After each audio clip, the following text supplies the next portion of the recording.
In this video, we will fix the source file not compiled error in Dev C++. First, close Dev C++ completely if it is open. Then, open File Explorer on your computer. Next, go to your main drive, usually the C drive. Open the Dev C++ folder. Then open the folder named libexec. Inside it, open the GCCC folder. Then open MingW32. Finally, open the folder named 3.4.2.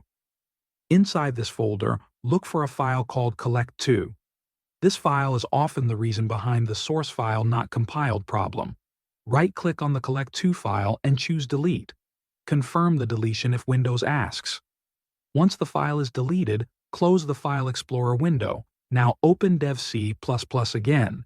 Try compiling your code one more time.